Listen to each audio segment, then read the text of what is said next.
Hey, I'd like to welcome you to another episode of Mission Matters. My name is Adam Torres, and if you'd like to apply to be a guest in the show, just head on over to missionmatters.com and click on Be Our Guest to apply. All right, so today is a very special episode. We're bringing Charlie Lass on the line, and he is an author in one of our upcoming books. He's also founder and CEO of Humble Inc. Got some big news going on today with Humble. Charlie, just want to say first off, welcome to the show. Thank you very much for having me. Excited. All right, Charlie. So we got a lot to cover today. Definitely want to get into your background as an entrepreneur. Definitely want to celebrate Humble today. So I guess I can't keep a secret, man. What's going on with Humble today? Let's start there. Well, So this I kept from you, but the official beta launch of Humble is. Come on, that's what I'm talking about. Yeah. I'd love to be the first media outlet and team that you brought your story to. So definitely an honor, and we're gonna go further into Humble for those that are watching and are like, what is this Humble thing? Maybe they know Charlie for some other businesses or other entrepreneurial pursuits. Well, Humble is a big deal, and we'll explain why today. But before we do that, we'll start this episode, Charlie, the way that we start them all with our Mission Matters Minute. So, Charlie, we at Mission Matters, we amplify stories for entrepreneurs, executives, and experts. That's our mission. Charlie, what mission matters to you? The most important thing to me is to improve the mental health and success of entrepreneurs around the world, to enable anyone, anywhere, to get access to the information they need to launch their idea, launch their business, or refine something that they're already working on. And this isn't aimed at the Silicon Valley set. This is aimed at everybody everywhere. We are launching in 6 languages. And the reason it's called Humble is because we are trying to provide equity without ego. It's great. It's a great story, and equity without ego. It's an interesting concept. So let's before we go further into the book that will be launched and everything else that you're doing, let's go a little bit further to the beginning. So how did all this entrepreneurial journey start? Much to my family's dismay, I've never had a real job. I've always done my own thing, and sometimes that's been incredibly rewarding. Other times it's been very stressful. There are definitely moments and days that I wish I'd just gone and joined a bank or something and climbed the corporate ladder. But a 9 to 5 was never really for me. I've grown up around the world. I've traveled a lot, and settling in one place or doing one thing forever was never really going to be in the cards for me. So from an early age, I began doing my own thing, and with the support of a lot of very patient friends and family, we've made a good go of it. Yeah. And I feel like there's a lot of people. Would you say for you, I mean, you just couldn't work for somebody else? It was just like one of those like what was that thing in you where you're like, man, I'm just an entrepreneur. I can't or I don't want to do this other thing.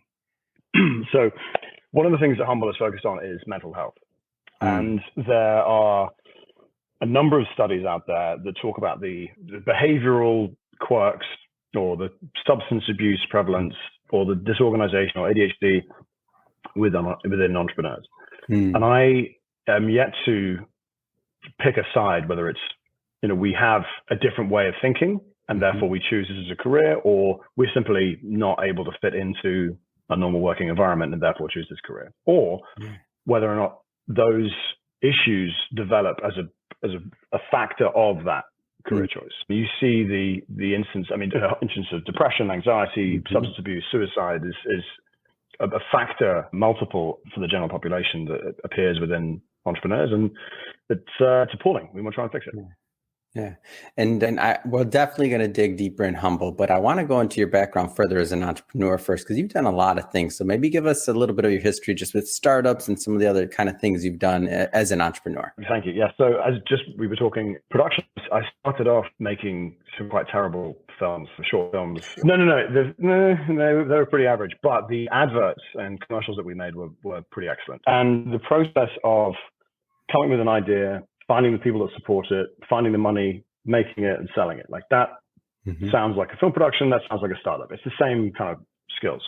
And during my film career, which is in the book, the transition to a technology fund in London, I was charged with coming up with weird ideas, which we did, and launched the first of which was a company called Viapost, which was the first hybrid mail system And it back in 2007, when post mattered and email wasn't really as prevalent as it is now, and it enabled you to send a letter and have it delivered and printed and then delivered in the town that it needed to be, which means it's greener and faster and cheaper. On the back of that, I went to work with a private equity funded technology company, which we ended up calling Control Point, which was the sort of the Microsoft Office of counterterrorism and emergency response. I worked with some phenomenal people there and got to help. It helps change the processes of some pretty interesting situations within oil companies, banks, airlines, and the government. And that led me down a path of serious data analytics, the weird and wonderful world of counter-terror and emergency response. It was very interesting. Yeah, and then I mean, going further down your career, so then you also work with then you started helping and working with a lot of startups as well. Am I off on that one, or? Yeah, no, absolutely. I was the co-founder of an energy trading company in London, and then was invited to apply to MIT, which I was very, very skeptical about, but I ended up getting into the MBA program with a fellowship, which was awesome. Met some of the most weird and wonderful people in the world. And I know that a couple of them are probably subscribing to this because I sent them the link. And that was it. That was the change of it. It helped me launch it helped me realize that actually I wanted to help people get their own ideas to market. I started lecturing at MIT. And since 2016, there's been, I think it's something like 450-ish startups that we have helped go through the strategy and the tactics and the early stage launch process for, which is kind of cool. What are some of sticking on the launch process in the early stages of an idea? Because I feel like there's an art to that. What are some of the things that you feel kind of sometimes hold people back from the launch? Or if you word it the other way, what are some of the things that make them, successful? Like either way you want to take that question, but I want to stick on that early stage because you have a unique perspective. Yeah, thank you. I do. Sometimes I use the phrase that if it's written on a napkin, it's a little too far advanced for me. We're really at the kind of, here's a harebrained idea, let's see what we can do with it. And there are like 4 or 5 kind of sanity checks that you can do to run through an idea, whether it's how technically difficult it is, how commercially viable it is, how protectable it is, all that kind of stuff. And there are thousands and thousands of different business models that you can apply. But the thing that seems to stop people the most, and people I think overdo the phrase like fear is what stops you. But it really is. If fear is the mind killer, and as soon as we stop caring about what other people think, and if you end up being able to do that, tell me how. Then you're able to see a little more clearly what the next step needs to be. The thing that frustrates me most about the entrepreneurial stereotype is come up with an idea, build an app, make $1 billion, cover of Forbes. It took me a week. Next. And it just doesn't work like that. And that it's the perception that, as an entrepreneur, you're either, wildly successful and you're a billionaire, or you're a failure. Yeah. And depending on which culture you're working with, and English culture versus American culture, there's a huge difference to that. But it adds to the pressure. It adds to the misconception that this is something that is easy and something that's a side hustle. It's not a side hustle. It's a job. It's a career that people choose. I wouldn't start drilling people's teeth. I'm not a dentist. I wouldn't expect someone who is a dentist who comes up with this weird and wonderful med tech to then suddenly quit their job and jeopardize what they're doing to go and be an entrepreneur, because it's a totally different set of skills. Mm-hmm.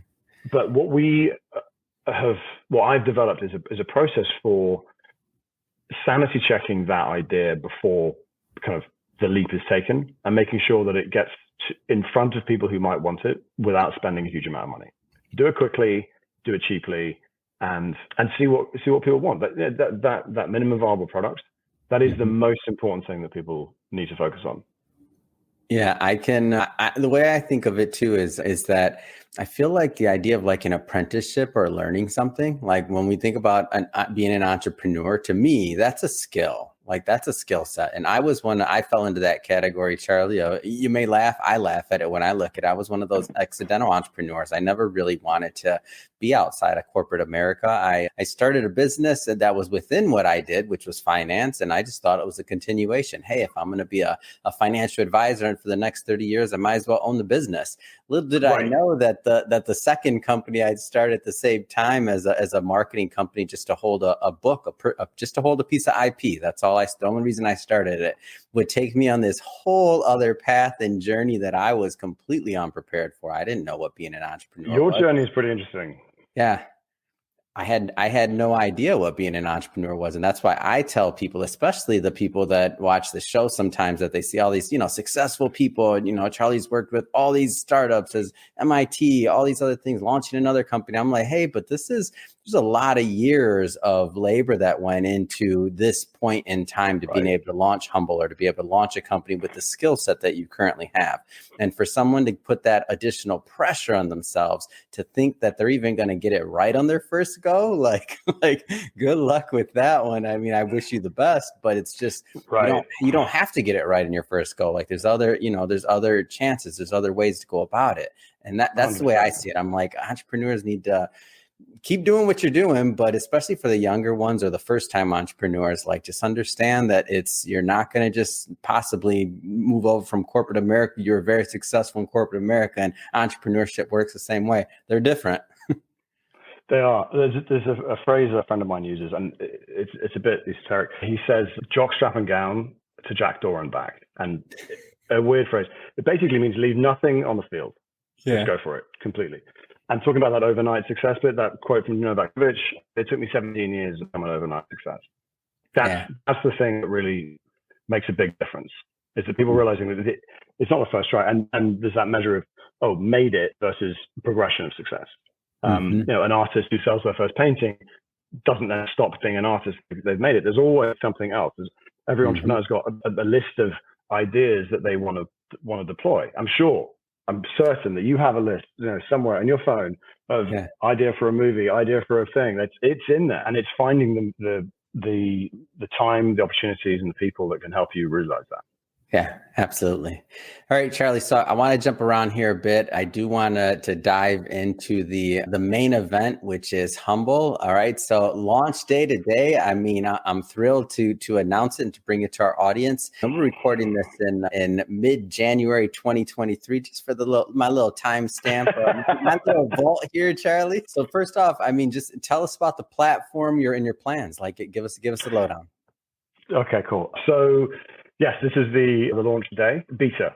Very, very specifically, it's beta. It's not the finished version. Humble.inc is the website, which is a pretty cool domain. And a lot of people are like, oh, is it spelled strangely? It's like, no, it's just the word humble.inc.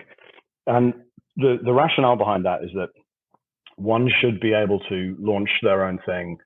Anyone should be able to, without ego or stress or trolling or all that kind of stuff. Yeah. And it's been a little bit born out of the social media BS that comes out of things like Instagram and TikTok. When there's a 25-year-old guy offering financial advice. I'm like, really? No, it's just because something has lots of likes doesn't mean it's true. And so what we're doing is filtering through the noise to provide content that is actually factually correct and real and matters, that is delivered by experts around the world who've got unique experiences that understand a nuance of the entrepreneurial journey at each stage. And we provide a marketplace for people to look at to find the tools that they need, the tools they need, not here's a smorgasbord of everything. It's the things that you absolutely need to progress to the next stage, because the entrepreneurial journey is one that is constantly evolving. Every product is constantly evolving, the message, the site, the everything. And so helping people with this guide that we're building, which is not yet live in the site, but is a sort of step-by-step. You think of like Duolingo, like that's our level of like detail that we want to go into, is that when people think about their idea, the first thing that seems to happen is they think about IP protection or incorporating a business. And it's not that. That is not step one. That's step 8, whatever it needs to be. It's, does somebody you don't know find what you're offering interesting? And it doesn't have to be the thing. It has to be the idea of the thing. And getting we all we all want the pat on the back and all that stuff. Going to your friends and family and saying, "Hey, I've done this thing," they love you. So what they're going to do is say, "That's fantastic." Of course, that's not what you need. You need someone to go, "That's a bit crap, actually. Sorry." Yeah. And then you refine it. So you need to put it out there to find. This is my view. To find some negative feedback that allows you to refine, to build, to iterate. But doing that alongside another job, family life, not knowing what that information needs to be, not knowing that process. Our whole ethos within Humble is to provide a free resource for people around the world in multiple languages. I think we launched in 6 languages to find that information, to get their market validation, they get their MVP, if you want to call it that, for the cheapest amount possible and the shortest amount of time. That's our goal, whilst fundamentally protecting the mental health of everybody who's doing it, because entrepreneurship is stressful enough. Yeah. And I'm not just talking about the fact that everyone else is doing it faster and better and everyone else is a billionaire. I'm talking about the stuff that if you launch your business and as you grow your business, you are, as a founder, changing the toilet rolls in your office, to dealing with investors, to refining the message. You're doing everything. Yeah. And that takes a toll. And, at what point is enough? Like, at what point do you succeed?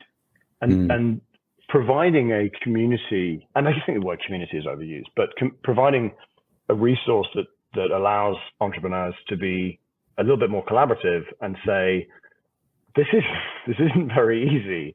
Is anyone else struggling with this? Or there's a network of stuff around the world that's growing now, which is founders talking to each other and saying that things are going wrong. And that lack of judgment helps massively, because this is a lonely career. Take me back to maybe the seed of this idea. Like, was it a progression? Was it an aha moment? Well, when were you like, or you and your team were like, you know what, because a lot of different things you could do, obviously. Right. Heavy bench in terms of networks, contacts, and things you've done. Like, what was that moment when you're like, Humble, this is it? So that's actually, I can answer that. What used to happen was that my friends would say, "I've got this idea, what should I do?" And then I would help and would collaborate with them. Yeah. And then it became friends of friends who would say, "Oh, I've got this idea. Can you help me launch my business?" And I would say, "Okay, what you probably need to do is this." And then they wouldn't do it. And I was sort of chasing them to help provide them with insight. And so I limited it. Just like, okay, I'll give you 30 days of time. And here are the things that we need to do in order to achieve the next bit. And if we do it, then great, we'll keep going. And if we don't, then I'm going to move on.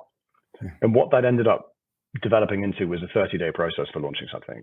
Like, absolutely strip out everything.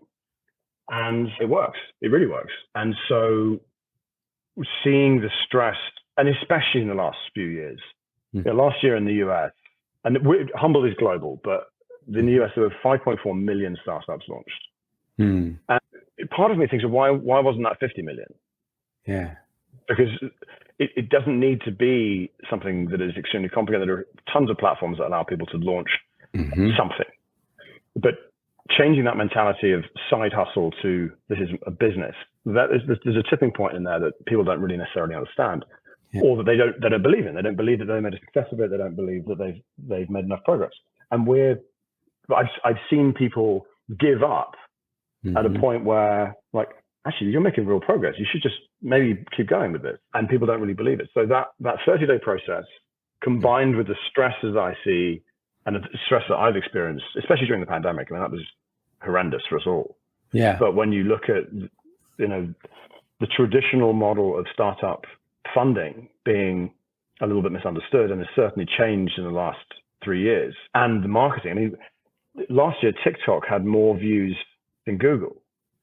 I was like, okay, who predicted that? I mean, the Chinese might have done, but it's everything is shifted, it's changed, and so enabling people to make progress without spending lots of money, without stressing themselves out, like, that is our goal, and just to provide that information to everybody, everywhere. Yeah. And so when you talk about too, and one of the things that you've just said, I'm sure there's a lot of individuals that watch this that will identify that they get these ideas, they want to get them out there. They think that they have to have all these other things done. I have different friends in different groups, and some of them are in one camp where they'll get out that MVP and they'll try it and they're like, oh, that one didn't work, on to the next one. Then I have other friends that are, 5 years later, like still on paper, and it's like, and figuring out more things than I care to mention. And is there so Humble is going to fit, and in my opinion is going to, or correct me if I'm wrong, is going to fit kind of in that space to the MVP side, to where you want to you can get out there, start testing your content. You can, as you said, do it economically and see if there's a need or a demand for what you have to say. And the way that you would gauge the need or demand, like how would you kind of quantify that? I mean, that's totally specific. Yeah. The quantification bit is really hard for us. Are we talking med tech? Are we talking an app? Are we talking a consultancy service? No, I mean when somebody's on the platform, so Humble, when they're going out there, they're putting content. Yeah. Oh, right. Oh, so the way in which we're going to quantify that is the guide, the journey that you have through us. So progressing through not quite a course, and not quite like different levels, although we've contemplated sort of gamifying it. Yeah. But is how far through have you got? Save your progress, come back later. Like it's something that you can do whenever you like, and the content that you will be able to access will be dependent on where you are in that stage. So like early stage, you're not going to be talking about capitals and financial, right? But 6 months in, okay, let's talk about GAAP and accounting processes, whatever it needs to be. Like that will be curated. So it's not overwhelming at the beginning, but it's also not too basic once you've really got through the process. And it's just a constant resource. Yeah, I can see that. And really it's kind of, I mean, I don't know if this is too basic to say, but it's kind of like having a friend walk you through the process. Yeah. Like of what it takes to get from beginning to end, right? Right. So that's actually, I've never heard someone say that before, but that's actually exactly what we're trying to do. I mentor a lot of startups each month, and I do office hours with an awesome, what would you call it? It's called Capital Factory. It's the center of gravity for entrepreneurs in Texas. And I mentor every month there, and we go through 4 or 5 different companies each month, and we have 30 minutes to solve a problem, to form a rapport, solve a problem, and understand their business model. Now, what I want to do is do that constantly. Yeah. But I can't, because 2 reasons. I can't scale me. Yeah. And also startups don't have much money.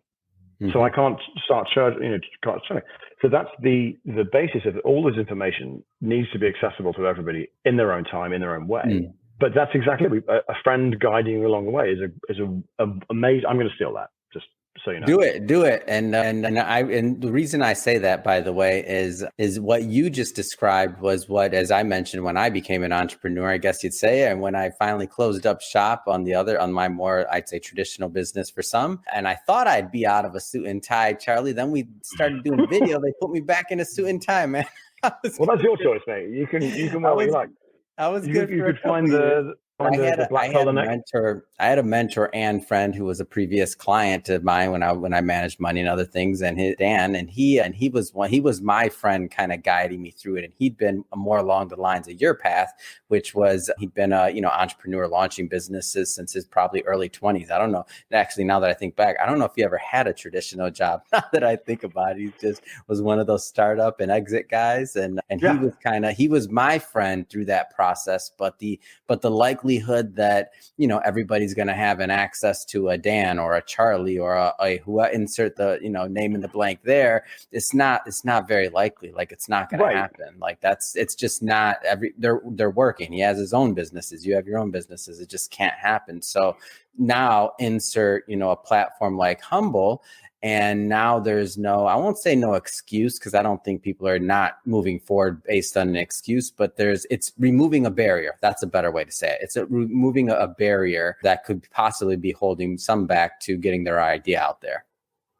Right. That's a really, really good way of putting it. And what we want to do is to provide a pretty calm way of approaching information that doesn't sell. Now, obviously, there are things you can buy on the site, great, but it's a business.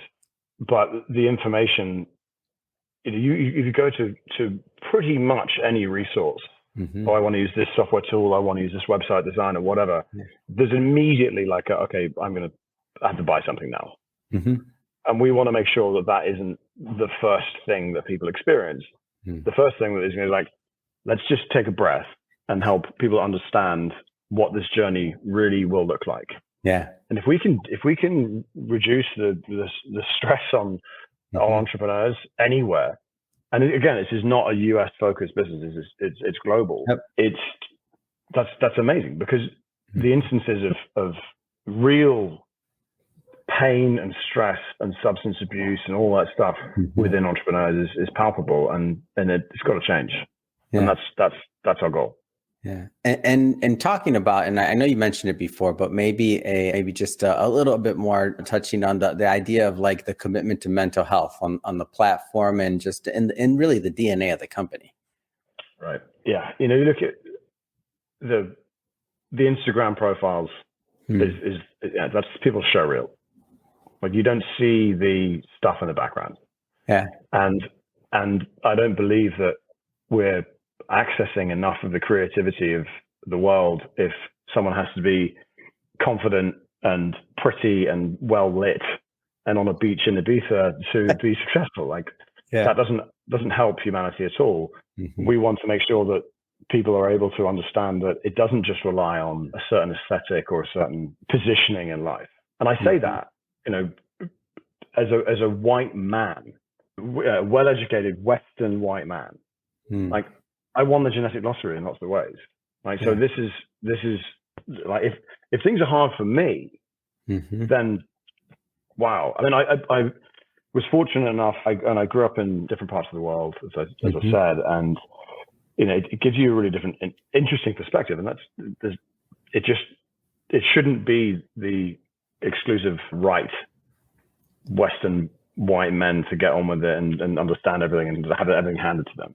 And so, share the wealth, share the love. Yeah. Yeah. I like it. And I'm a fan of it being part of what, the DNA of the company, especially from the beginning, as things grow, as platforms get bigger, and sometimes messaging can get lost or can, evolve. But when you really start with that thought process in mind, I feel that it many times it permeates from the people that you hire to everything else. And so that it really can be ingrained versus just kind of like riding the next wave of, okay, that's what we should be supporting. But when you start, so since you're doing that from the beginning, I'm confident it's going to continue in the platform and continue in the DNA of the company, because that's what, in my opinion, tends to happen. Thank you. I mean, it's in the name. Yeah. This isn't a branding exercise. It's like, it's the name of the business. And point taken, Charlie. Who knows where we're going to go? Yeah. What's going to happen? But we have information people want and need. We have a product that people want and need, and we have genuine desire to help. And that's the ethos behind it. And who knows what it'll turn into? Yeah. But it starts today, which is kind of amazing. Cool. Amazing. So Charlie, I want to spend, we're going to keep this high level on this portion of it for everybody watching, just to let you know, don't worry. We're going to bring Charlie back onto the show for a part 2 of this. This is a 2-part interview. We're going to bring Charlie back on when the book that we're launching together is actually live. But Charlie, again, we're keeping it high level today. Maybe just give us a little bit of a taste of what you plan to present in the upcoming Mission Matters book. It's a huge amount of pressure. Yeah. If only I've had some. We're still in editing, Charlie. There's no pressure. It could become something completely different, but we at least need a little teaser here, man. Yeah.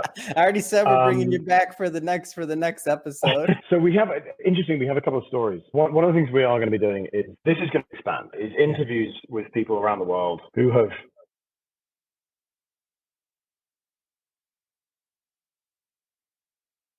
So I hope everybody else is excited too as well. And don't worry, we'll let everybody know when obviously the next interview come out. We're going to do that when the book is live. Well, Charlie, I just have to say it has been really a pleasure having you on the show to celebrate the launch of Humble today with you. For everybody listening, it was Humble.Inc. Am I off? That's right, Humble.Inc. Humble Doc Inc. For everybody in this, definitely go check out Humble Inc. today and poke around the site. And I know you mentioned your beta. Go ahead. Beta. It's launched like an hour ago, so give us some feedback, subscribe to that email address, and let us know what you think and what you need. Fantastic. And we'll be sure to put all of the information in the show notes so that people can just click on the link and head right on over. And speaking of the listeners and viewers, if this is your first time with Mission Matters or engaging with the platform, we're all about bringing on business owners, entrepreneurs, and executives and having them share their mission, the reason behind their mission, and really what we can all learn and gain from that knowledge and information. The whole point of the platform, we all want to grow together. If that's the type of content that sounds interesting or fun or exciting to you, hit that subscribe button because we have many more mission-based individuals coming up on the line and we don't want you to miss a thing. And Charlie, again, wishing you much success with Humble. Can't wait till the next time we get to do this again. Thank you so much, Adam. It's been a real pleasure.